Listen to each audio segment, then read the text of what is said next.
Damos la bienvenida aquí en Esferas de Poder a la destacada cardióloga dominicana, la doctora Mildred Ileana Ureña.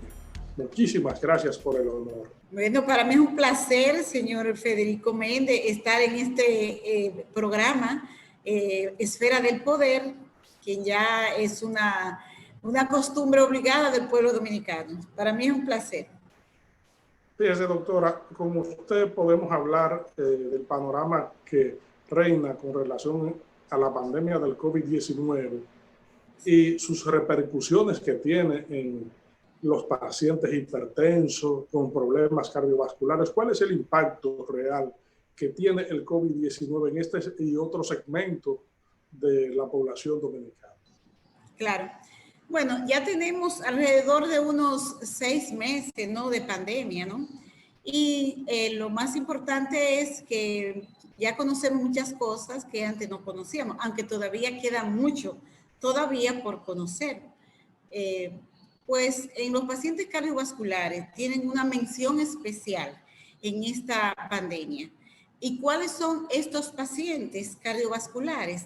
Los pacientes hipertensos, o sea, que sufren de la presión arterial, los que tienen cardiopatía isquémica o coronaria, o sea, los que han hecho infarto o que se le ha colocado stent coronario o se le ha hecho cirugía cardíaca, los pacientes que tienen arritmia cardíaca, trasplante cardíaco, también insuficiencia cardíaca congestiva.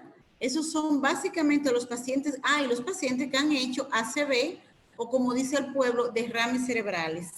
Ahora, hay otro grupo de pacientes que, aunque no son propiamente cardiovasculares, también están en estos grupos de alto riesgo.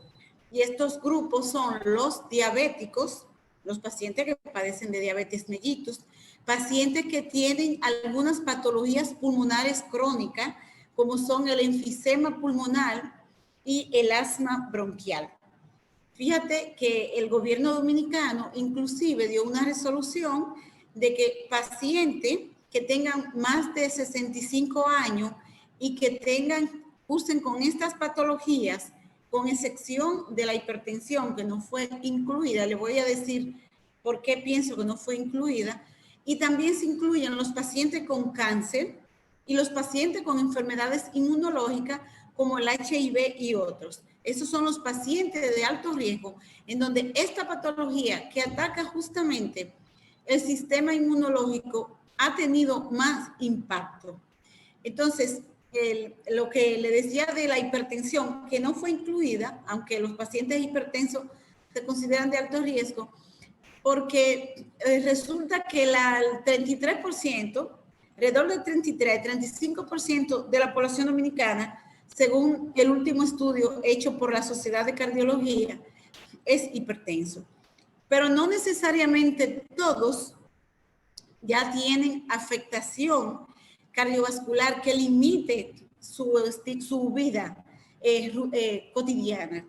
¿Qué quiere decir? Que hay pacientes que ya con la hipertensión han desarrollado cardiopatía hipertensiva, o sea que ya tienen insuficiencia cardíaca provocada por la hipertensión y ya esos sí ya están en riesgo.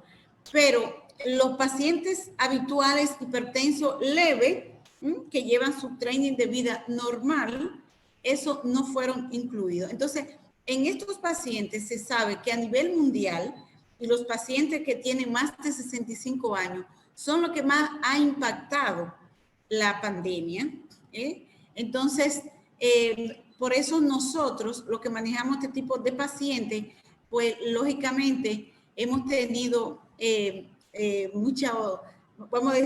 mucho que concientizar a los pacientes de cuál es la gravedad de que ellos adquieran esta patología. Aunque hemos visto, por ejemplo, que en el inicio afectó a Italia, a España, China, y vimos que lo que pasó ahí fue dramático. Ahora, hay que tomar en cuenta ciertas cosas. O sea, la población de ellos es una población envejeciente, la población de Italia y también la de España, no tanto. No pasa igual aquí. Quizá por eso nosotros hemos tenido un comportamiento es que no ha colapsado nuestro sistema de salud, porque ellos primero fue lo primero, le cogió de sorpresa. Segundo, es un tipo de población envejeciente, la mayoría, donde lógicamente que ha tenido más impacto que nosotros, que somos una población joven. ¿Cuáles son las reglas a seguir, doctora, con esta gente que tiene esa fragilidad, esa condición que puede llevarla a un ambiente dramático con Claro las que sí. complicaciones que genera la pandemia? Claro que sí. Bueno, ante todo, usted sabe que se han dado ciertas medidas, que son las llamadas medidas precautorias, que deben de ser seguidas por todos, inclusive por jóvenes, porque usted sabe que inclusive hay jóvenes que han sido impactados y lamentablemente hasta han fallecido. De hecho, hace unos meses, 2 meses atrás, veíamos que aquí en Dominicana el promedio de edad de los pacientes estaba en 39, o sea, en 39 años, los pacientes que estaban ingresados. Esto quizás porque se cuidaban menos, ¿no? Al principio usted sabe que había un pánico generalizado, ya eso se ha relajado un poco y por eso ha contribuido a que también los jóvenes hayan sido impactados.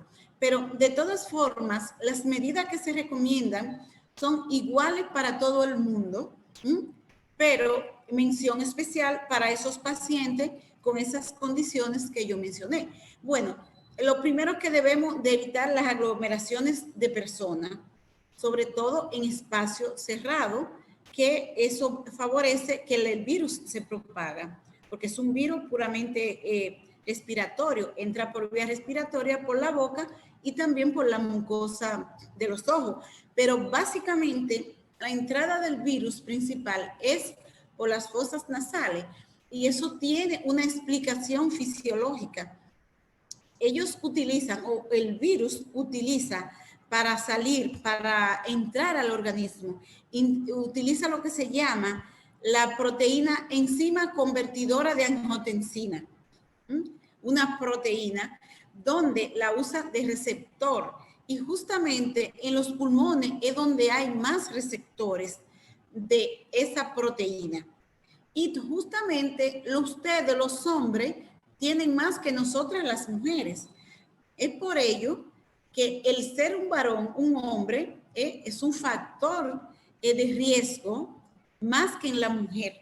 Por eso usted ve que la mortalidad ha sido mayor en los hombres que en las mujeres, porque los hombres tienen el ACE, o sea, la enzima convertidora de angiotensina, tienen esos receptores mucho más abundante, la tiene el hombre en sus pulmones, que es justamente la vía preferida para penetrar el virus a nuestro organismo, la tienen más abundante que nosotras las mujeres. Entonces, ¿qué tenemos que hacer? Evitar estar en sitios cerrados donde no circule el aire. Segundo, si usted tiene una de esas patologías o cae dentro de ese grupo de alto riesgo, entonces tiene que evitar, en la medida de lo posible, usted ir al médico si no es estrictamente necesario. O sea, que si usted se le presenta una emergencia, lógicamente usted tiene que ir. Pero si es una consulta ambulatoria que no es estrictamente necesaria, entonces usted puede diferirla, diferirla para evitar el posible contagio que usted pueda tener. También el uso de la mascarilla, usted sabe que es estrictamente obligatorio. El aseo de las manos, porque usted sabe que nosotros intuitivamente nos ponemos mucho las manos en la nariz, en la boca, en los mismos ojos, y ahí estamos contribuyendo a la difusión o a que el virus penetre a nuestro cuerpo. Y no ir a realizarse estudios o laboratorios que no sean necesarios en estos pacientes, porque se está exponiendo. En conclusión, todo eso te resume en una palabra que dice, quédate en casa. Doctora, y solamente sal estrictamente necesario. Sí, hay una fluctuante positividad y letalidad en el COVID. Vemos las estadísticas que se originan tanto aquí como fuera del país.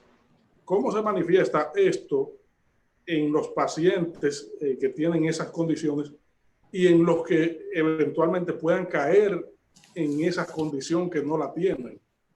Claro. Bueno, sabemos estadísticamente la letalidad del COVID es de 2.3 en la población, porque generalmente ya puede pasar o inadvertida o como una simple gripe. Ahora, cuando usted está en estos grupos de riesgo que yo mencioné, ya la mortalidad se incrementa a 10.5, tanto en los hipertensos, en los diabéticos, en los pacientes coronarios, en los pacientes que han tenido ACV o derrame cerebral, como lo llama el pueblo.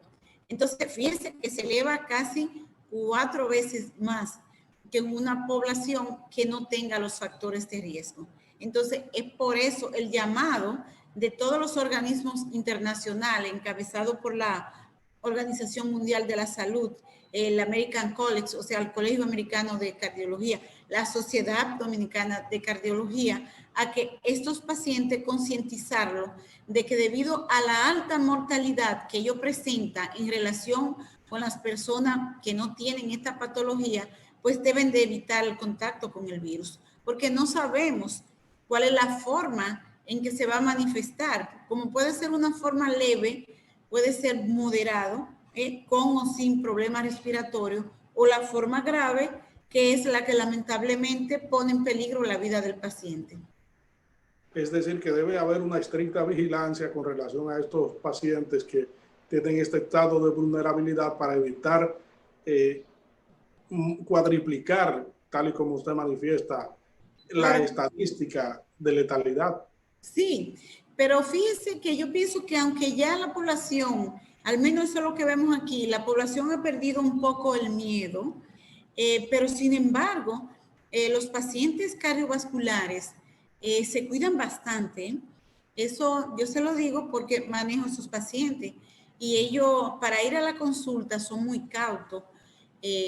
Hay que llamarlo y si van, van con mucha precaución. O sea, ellos han adquirido mucha conciencia, aunque el pueblo en sentido general pienso que ha perdido el miedo y piensa que la pandemia pasó. Y no es así. Estamos en el medio de la pandemia y lo más importante, que no sabemos cómo vamos a concluir ni cuándo va a concluir esto, porque es una patología nueva y en medicina, por ejemplo, tenemos como 6 o 7 meses. En medicina, 10 años, 15, no es nada. Por ejemplo, vemos que las vacunas, muchas vacunas han durado 10, 15 años para desarrollarse, porque tienen que pasar por muchas fases. Entonces, este virus que irrumpió en nuestras vidas, cambiándola totalmente, entonces no sabemos cuál es la evolución. Hay muchas cosas que todavía no las conocemos. Eso lo vemos, por ejemplo, en los esquemas de tratamiento. Hemos visto, por ejemplo, la FDA, que es una organización reconocida en Estados Unidos y que es la que aprueba el uso o no de los medicamentos allá. Hemos visto cómo ellos han aprobado medicamentos en medio, ¿no? En medio de la desesperación que ha existido y que existe, ¿no? Para salvar la vida a los pacientes. ¿Y qué pasa? Que después en 2 o 3 meses, entonces, como decimos los dominicanos, han dado máquina para atrás diciendo que no, que ese medicamento queda desaprobado, porque se ha probado que efectivamente no hay, como no se hizo con un rigor científico, entonces se ha demostrado que no tiene efectividad como se creía antes. Esto pasó con la cloroquina, la hidroxicloroquina, pasó con la citromicina, el tocilizumab y otros que se han estado usando con el plasma de paciente convaleciente, que ellos habían sido aprobados, pero posteriormente un estudio reciente demostró que realmente no tenía tanta efectividad, porque eso va a depender de muchas cosas, inclusive del tiempo en que usted lo aplique. O sea, se dice, por ejemplo, que el tiempo más efectivo para usted ponerle el plasma es alrededor de los 27 o los 28 días que haya tenido el paciente que va a donar, el donante. Entonces, hemos visto ya, si usted revisa las últimas literaturas, vemos que ya eso de usar virus, plasma de paciente convaleciente ya no tiene tanta validez.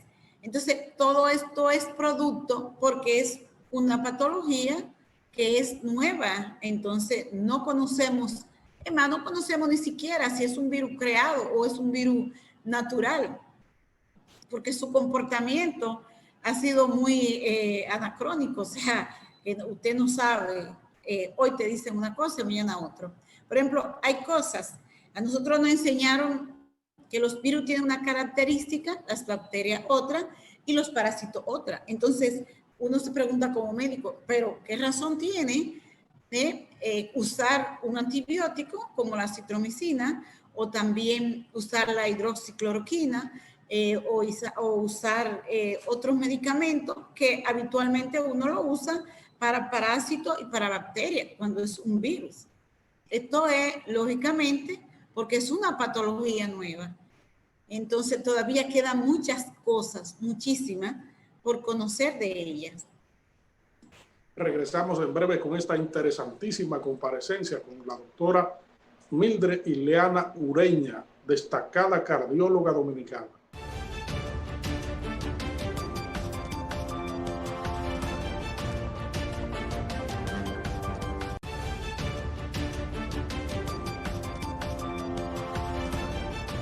Estamos conversando aquí en Esferas del Poder con la destacada cardióloga dominicana, la doctora Mildred Ileana Ureña. Doctora, fuera de las personas con condiciones que deben tomar las medidas precautorias con relación a la afectación de la pandemia, ¿cómo fluctúa el ambiente cardiovascular en personas que están en esta condición y en otras que pueden caer en ella, producto de quizás el descuido con relación a las medidas preventivas como la de una dieta sana, ejercicios, etcétera?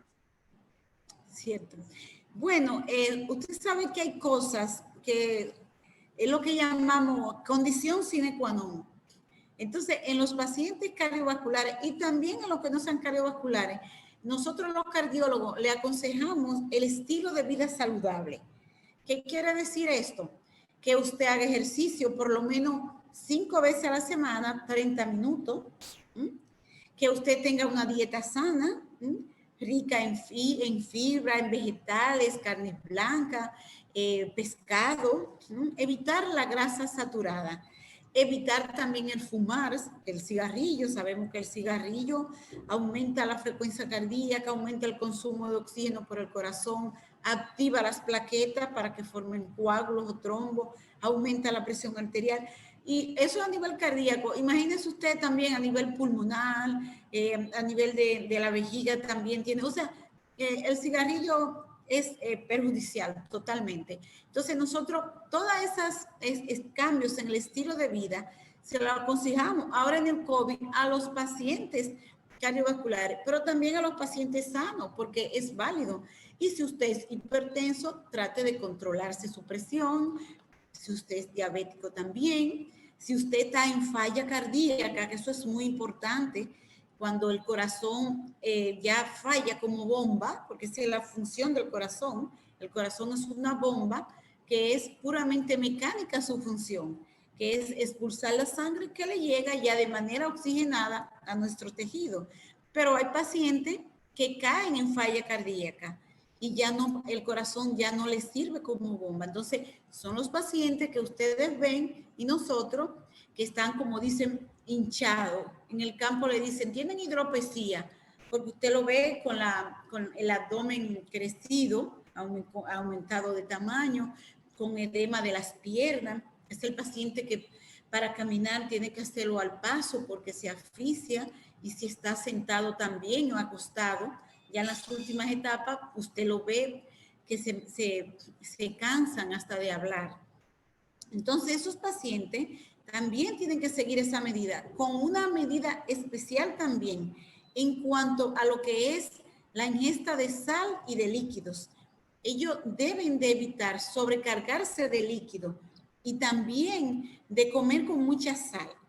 porque todo esto contribuye a que ellos retengan más líquido y aumenten más su patología.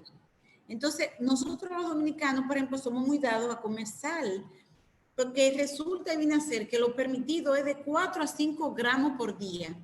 Pero resulta que una cucharita de esa pequeñita tiene 4 gramos de sal. Y entonces nosotros comemos por encima de los límites permitidos. Entonces quizá usted con un paciente normal que no sufre de la presión, no, tampoco tiene insuficiencia cardíaca, no le hace nada, pero sí a esos pacientes. Entonces, esas medidas también son para esos pacientes, los pacientes con arritmia, porque el usted ingerir mucho líquido y hacer excesos en cuanto a su dieta, también le puede provocar que usted aumente el potasio. El potasio también es un electrolito que causa muchas arritmias, inclusive puede causar la muerte cuando está por encima de los límites establecidos. Entonces, todo este tipo de cosas, entonces, es válido para toda la población general, no solamente para los pacientes que caen dentro del rango de alto riesgo con problemas cardiovasculares. Y ese grupo de pacientes que, aunque no son cardiovasculares, pero sí son de alto riesgo, como son los pacientes inmunosuprimidos por algunas patologías, como el HIV, ¿no? Hay otros tipos de patología que también le afecta a su sistema inmunológico, que es que no defiende, ¿no? Ante la injuria del exterior. Entonces, esos pacientes, los pacientes con cáncer, los pacientes también trasplantados, cualquier tipo de trasplante, los pacientes que también padecen de hipertensión pulmonar también, todos esos pacientes, y no se diga los diabéticos están en primera fila. Entonces, todos esos pacientes deben de seguir todas estas medidas. Entonces, debemos de cuidarnos todos, nada más no son los pacientes cardiovasculares, porque resulta y viene a ser que los pacientes cardiovasculares se están cuidando. Ellos están cuidando mucho, porque ellos parece que fueron bien concientizados por los medios de comunicación y por el impacto que provocó esto en el inicio, ¿no? Doctora, ¿cómo se comporta ese rango en términos numéricos en el país, incluyendo jóvenes? Porque la edad también es un factor que se ha debatido acerca de las personas que entran a temprana edad en esa condición. Sí, bueno, fíjate, eso es una pregunta interesante, porque con mucha frecuencia nosotros vemos pacientes jóvenes que ya son hipertensos y pacientes también antes, 20 años atrás o 15 años atrás, la unidad de cuidados intensivos que yo dirijo, que es la del Instituto Dominicano de Cardiología en Los Ríos, recibíamos pacientes con infarto de 60, 70 años, pero ya no, ya eso ha cambiado. Ya ahora es una población mucho más joven. Son poblaciones a veces de 40 años hasta de 20 años. Entonces, todo esto se debe a una sola cosa, y es porque no llevan un estilo de vida saludable. ¿Por qué? Porque ingieren mucha grasa saturada, hay muchos vicios lesivos, fuman mucho. Ahora también está la juca, que aunque cardiovascularmente no se ha determinado hasta el momento que hace daño, pero sí a nivel pulmonar. También las drogas narcóticas juegan un papel muy importante, porque con mucha frecuencia nosotros vemos pacientes que llegan con infarto y cuando se le hace el cateterismo cardíaco, entonces resulta que sus coronarias están sanas.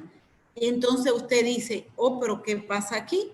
Porque en una persona de edad se justifica, ¿no?, que haga un infarto por el proceso de aterosclerosis y porque ya tiene formación de colesterol, todo esto forma muchísimas otras sustancias. El calcio contribuye a que la arteria se ocluya.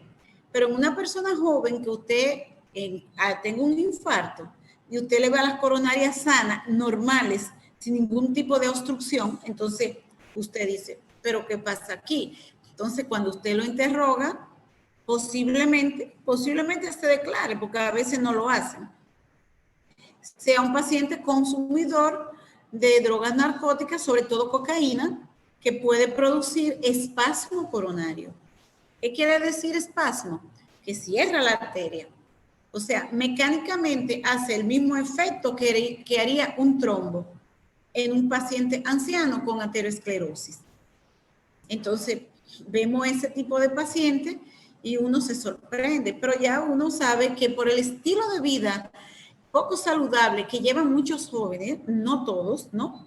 Pero no hacen ejercicio, el consumo de sustancias lesivas, incluyendo las drogas narcóticas, el alcohol también, el cigarrillo, la dieta, sin contar que hay algunos que ya son hipertensos, que han debutado por esto mismo, porque los cambios, los estilos de vida influyen, son determinantes en la aparición de todos estos factores de riesgo. Entonces, esa es la causa por la que nosotros vemos que si antes los infartos ocurrían en personas de 60 a 70 años, ya ahora lo vemos en edades muy tempranas, que a veces uno no le encuentra ni la explicación, porque si el paciente te niega y te niega de que es consumidor de sustancias prohibidas, entonces muchas veces nosotros le hacemos otro tipo de investigación, ¿no?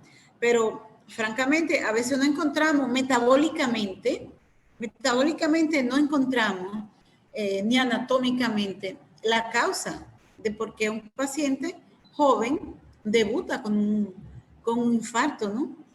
Pero todo eso se debe al estilo de vida poco saludable que llevan esas personas, porque no todos. Porque hemos visto, si usted va al mirador, ve que hay muchos jóvenes que hacen ejercicio, los gimnasios están llenos, también el jardín botánico, o sea, hay muchas personas que tienen un estilo de vida saludable y eso lógicamente es determinante.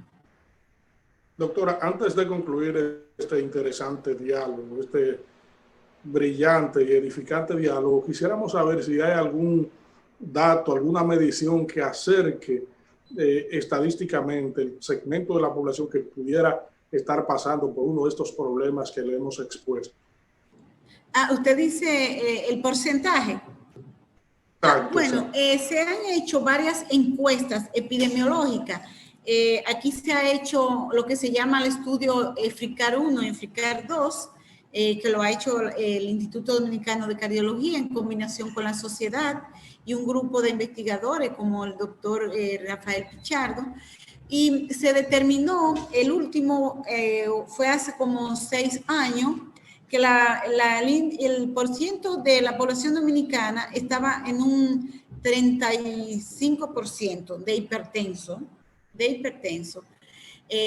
Los diabéticos estaban en un 12%, y paradójicamente eso ahora, hace unos 2 años, la Sociedad de Cardiología, en combinación con la Gallup, la empresa Gallup, hizo una encuesta de ese tipo, ¿no? Epidemiológica, y se llegó a la conclusión, o lo que arrojó el estudio, de que la población dominicana, el 31% es hipertensa, y que la diabetes teníamos alrededor de un 8% de pacientes diabéticos, y el hábito de fumar había disminuido.